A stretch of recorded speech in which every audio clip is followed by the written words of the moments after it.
కుటుంబ సభ్యులకి పాత్రికేయులకి అందరికీ నా హృదయపూర్వక నమస్కారాలు. ఈ రోజు జరుగుతున్న ఈ సమావేశం యొక్క ఇంపార్టెన్స్ ఏంటో మీకు ఇప్పటికే అర్థమై ఉంటుంది. మేము ఎంత కష్టపడి పని చేసినా, జగన్మోహన్ రెడ్డి గారు ఎంత వెల్ఫేర్ ఎంత డెవలప్మెంట్ చేసినా బూత్ లో మన ఓటు ఉండాలి. ఆ ఓటు సక్రమంగా వచ్చి అక్కడ వేసుకునే అవకాశాన్ని మనం కల్పించాలి. సో దానికి ఈ బూత్ లెవెల్ ఏజెంట్స్ అనే వాళ్ళు చాలా ఇంపార్టెంట్ కీలకమైన పాత్ర పోషించే వాళ్ళు అవుతారు. ఎందుకంటే మీరు చూస్తుంటారు, ఈ మధ్య కాలంలో టీవీలో చాలా న్యూస్లు వింటుంటారు.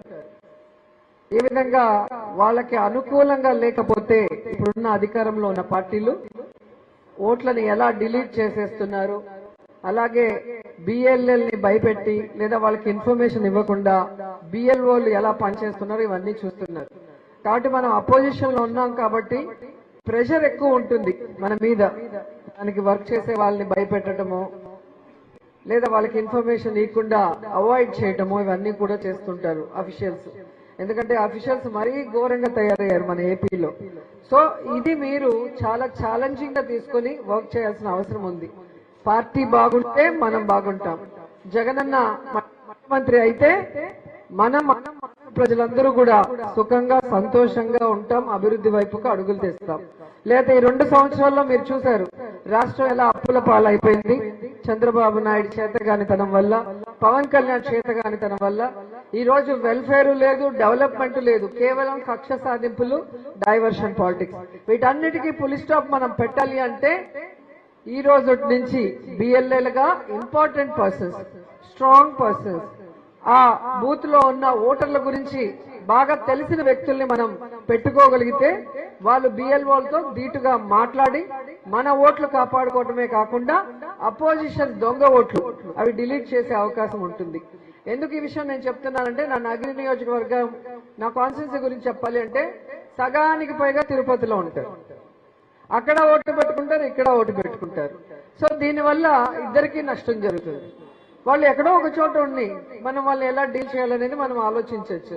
కాబట్టి అలాంటివి ఇప్పుడు ఇక్కడ అన్ని కాన్స్టిట్యున్సీ వాళ్ళు ఉన్నారు. సో మన కాన్స్టిట్యున్సీలో ఉన్న వాళ్ళందరూ కూడా తిరుపతిలో చాలా మటుకు ఈ కూటమి ప్రభుత్వం వాళ్ళు ఉంటారు.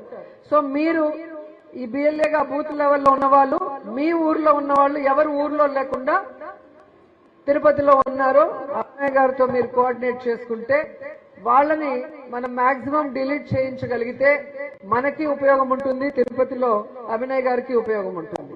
సో ఇప్పుడే మేమిద్దరం అదే డిస్కస్ చేశాం. మేము అన్ని ఆధార్ కార్డులు పట్టాలంటే కష్టం.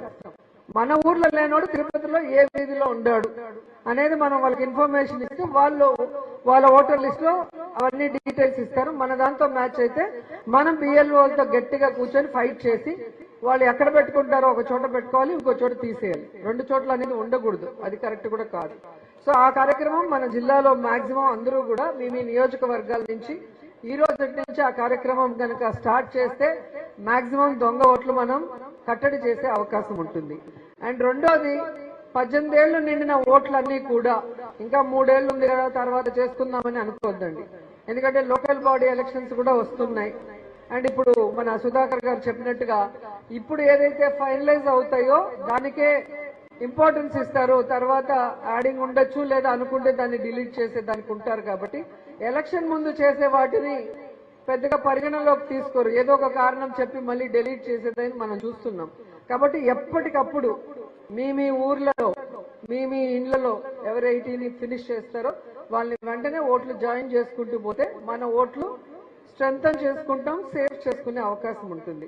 అండ్ ఇంతకు ముందే వాళ్ళు చెప్పినట్టుగా 1200 ఓట్లు దాటితే కొత్త బూత్ ఏర్పాటు చేస్తున్నారు అంటున్నారు. ఆ బూత్ అనేది న్యూట్రల్ ప్లేస్ లో ఉంటే మనకి ఇబ్బంది లేదు. అలా కాకుండా వాళ్ళకి బలంగా ఎక్కువ ఉన్న చోట పెట్టడానికి వాళ్ళు ట్రై చేస్తుంటారు. అలాంటి వాటిల్లో బిఎల్ఏలు గట్టిగా ఫైట్ చేసి మన ఓటర్లకు ఇబ్బంది లేకుండా వాళ్ళ ఓటుని వాళ్ళు న్యాయబద్ధంగా వేసుకునే స్వేచ్ఛను వాళ్ళకి మనం కల్పించే విధంగా న్యూట్రల్ ప్లేస్ లో పెట్టడానికి అక్కడి పరిస్థితులు వివరించాల్సిన అవసరం ఉంది. అలాగే చాలా మంది చనిపోయి ఉంటారు. ఆ చనిపోయిన ఓట్లు కూడా తీరు మనం పట్టించుకోకపోతే. సో అలాంటివి కూడా అపోజిషన్ పార్టీవి ఏవేవి ఉన్నాయో కూటమి ప్రభుత్వాన్ని మీరు బిఎల్ఎల్ గా ఉన్న వాళ్ళు ఐడెంటిఫై చేసి బిఎల్ఓతో కూర్చొని వాటిని డిలీట్ చేయించే కార్యక్రమాన్ని చేయాలి. అలాగే చాలా మంది పర్మనెంట్ గా వెళ్ళిపోయి ఉంటారు, అక్కడి నుంచి వెళ్ళిపోయి ఉంటారు. సో వాళ్ళందరినీ కూడా మీరు ఐడెంటిఫై చేసి తీసేయగలిగితే మనకి అన్ని రకాలుగా ఖర్చులు మిగులుతాయి. ఈ దొంగ ఓట్లని బారి నుంచి మనం మన పార్టీని కాపాడుకునే అవకాశం కూడా ఉంటుంది.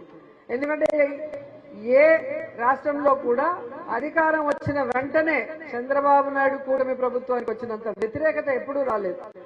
అన్ని వర్గాల వారు, రైతులు, మహిళలు, విద్యార్థులు, నిరుద్యోగులు, ఆఫీసర్లు, అంగన్వాడీ వాళ్ళు, ఆశా వర్కులు ఒకరని కాదు, అందరూ రోడ్డు ఎక్కి ఇలాంటి వాళ్ళకి మేము ఓటేసి తప్పు చేశాం, వీళ్ళని ఎప్పుడు దించేద్దామా అని వాళ్ళందరూ కూడా రెడీగా వెయిట్ చేస్తున్నారు. ఈ అవకాశాన్ని మనం ఉపయోగించుకోవాలి అంటే మన బిఎల్ఏలు ఖచ్చితంగా ఏ ఒత్తిడికి లొంగకుండా, భయపడకుండా మన ఓట్లని సెక్యూర్ చేసుకునే విధంగా, మన బూత్ని సెక్యూర్ చేసుకునే విధంగా మనం అందరం కూడా పనిచేయాలని కోరుకుంటూ, మీకెప్పుడు మేము కరుణాకర్ అన్న జిల్లా అధ్యక్షులుగా, అలాగే జగన్ అన్న రాష్ట్ర అధ్యక్షులుగా మీకెప్పుడు కూడా అండగా ఉంటారు. మీకు మంచి చేయడం కోసమే అపోజిషన్ లో మేమందరం కూడా ఇంత రిస్క్ తీసుకొని మీకోసం ఫైట్ చేస్తున్నాం. సో మనం మంచి చేశాం ప్రజలకి, మళ్ళీ మంచి చేయడానికి రెడీగా ఉన్నాం. కానీ దొంగ మాటలు చెప్పి ఈ రోజు అధికారంలోకి వచ్చిన కూటమి ప్రభుత్వం మళ్ళీ దొంగదారిన రాకుండా కట్టడి చేయాల్సిన బాధ్యత మనకుందని కూడా అందరికీ తెలియజేసుకుంటూ